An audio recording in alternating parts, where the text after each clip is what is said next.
अस्सलामुअलैकुम dear subscribers, आप सबके लिए अगेन हम एक वीडियो लेके आए हैं learn the English of house hold things. घर की जो चीज़ें हैं उनकी इंग्लिश के बारे में। तो रज़ाई को इंग्लिश में कहते हैं क्विल्ट।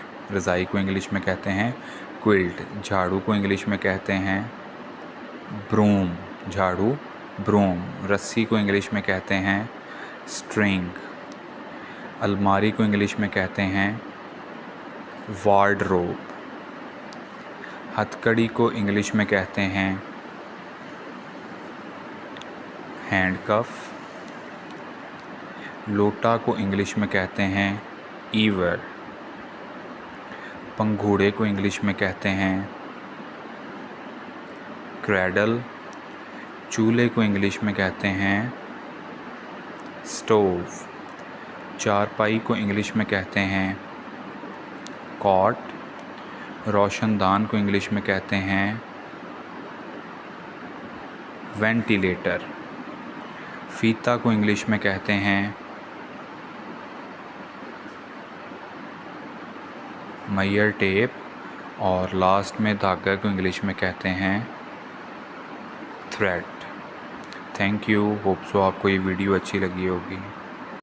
अस्सलामुअलैकुम डियर सब्सक्राइबर्स, आप सबके लिए अगेन हम एक वीडियो लेके आए हैं learn the English of house hold things. घर की जो चीज़ें हैं उनकी इंग्लिश के बारे में। तो रज़ाई को इंग्लिश में कहते हैं क्विल्ट। रज़ाई को इंग्लिश में कहते हैं क्विल्ट। झाड़ू को इंग्लिश में कहते हैं ब्रूम। झाड़ू ब्रूम। रस्सी को इंग्लिश में कहते हैं स्ट्रिंग। अलमारी को इंग्लिश में कहते हैं वार्डरोब। हथकड़ी को इंग्लिश में कहते हैं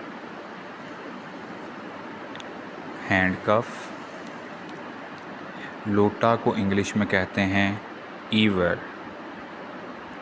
पंघूड़े को इंग्लिश में कहते हैं क्रैडल।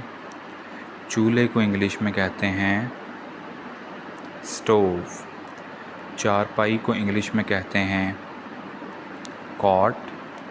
रोशनदान को इंग्लिश में कहते हैं वेंटिलेटर।